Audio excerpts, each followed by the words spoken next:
po talaga maiwasan sa isang relationship, lalo na family or marriage, na meron pong hindi na pagkakaunawaan. Pero ang mahalaga po ay, paano po ba natin ito nire-resolve or paano hinaharap?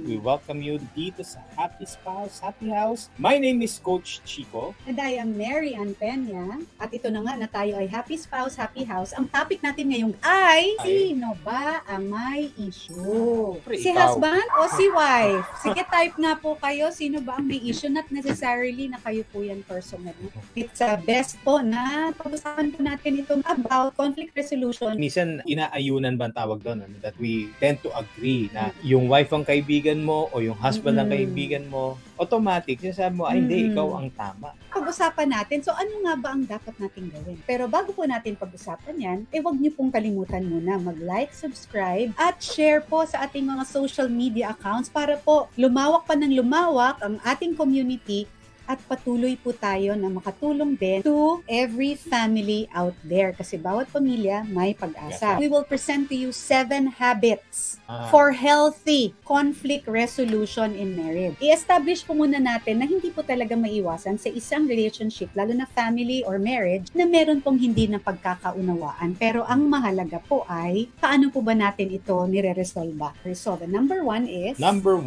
is to know yourself. Again, are you someone who's automatic, di ba? How do we react to conflict? May tendency ba tayo? Silent treatment? Kailangan din natin pag-usapan. By doing these things, reactive ka, labang ka kaagad, or silent treatment ka. Is it because that we want to punish our spouse? Alamin natin kung ano yung talagang kung sino tayo pag dumadating ito sa ating pagsasama. Knowing our tendencies, mga dispositions, assessing or addressing issues in a healthy way. Dahil kapag kilala mo ang sarili mo rin, syempre, mindful ka rin yourself. Na isasama nyo ba yun sa pag-uusap ninyo bilang mag-asawa? Dahil nandyan pa yan, dahil hindi natin in-uproot yan from us. Magsasanga-sanga. Yan. Sige, tuloy tayo dito sa number 2 and how to have healthy habits pag meron tayong mga conflict. So, importante po itong number 2. Always give the benefit of the doubt. Na hindi tayo magkaroon ng parang meron tayong notion or conceived notion na,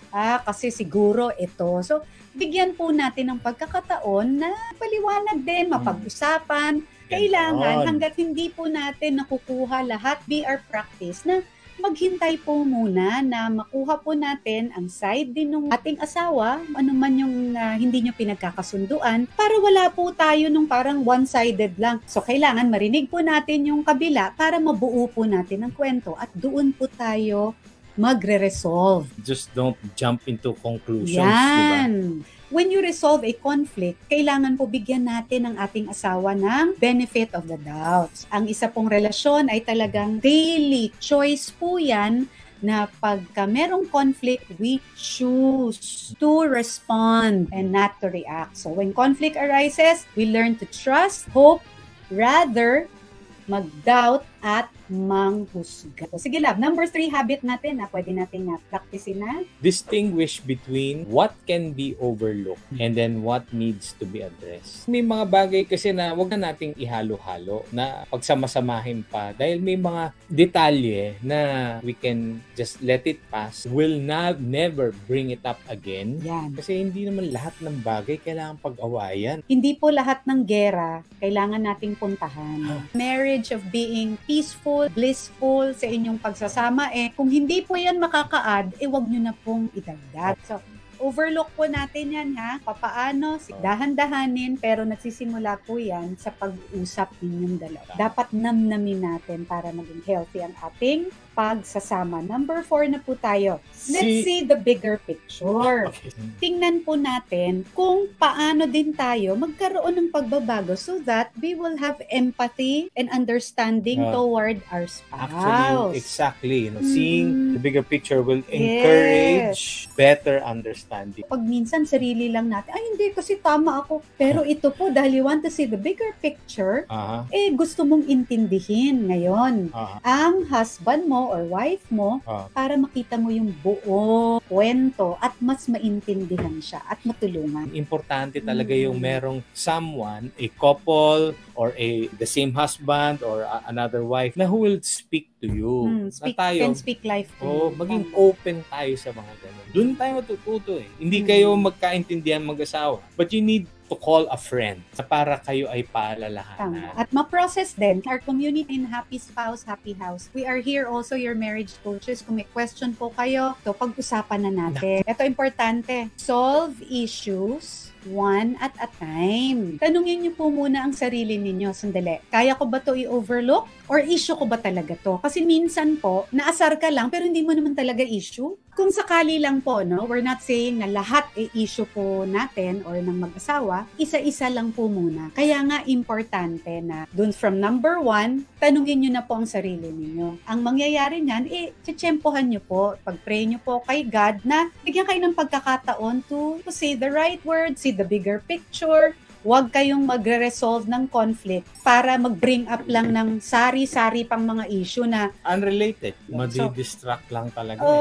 Mako-confuse. Ma-overwhelm, madi-defocus. Importante na unit between husband and wife. Paano po natin ito mare-resolve para solid po tayo, isa lang. Then we can export now to resolve conflict with extended family members. So with that, we'll go to number 6 is to solve conflict immediately. Ayusin na natin ito kaagad.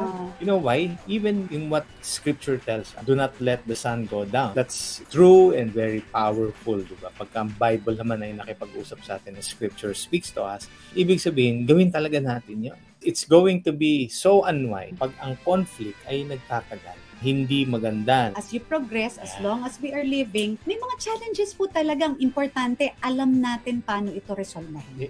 Para, we can have that healthy habits kung paano po talaga tayo mag-resolve ng conflict inside the marriage relationship. It's uncomfortable. It's really going to be awkward sa umpisa lang. Kasi once we get yung habit of doing it, going to be easier. Kasi alam nyo na ngayon pa lang, napag-usapan nyo na. Siyempre, hindi lang sa kapakanan natin. Pati na rin ang ating mga anak at ng mga tao sa paligid. So, number 7, okay. Importante ito. We believe that tayo ay mga anak ng Diyos. He loves us so much. Meron siyang in-extend na grace sa atin that He has extended for us to be forgiven by Him. And for His one and only Son, binigyan tayo ng grace to extend, maging quick to forgive as well.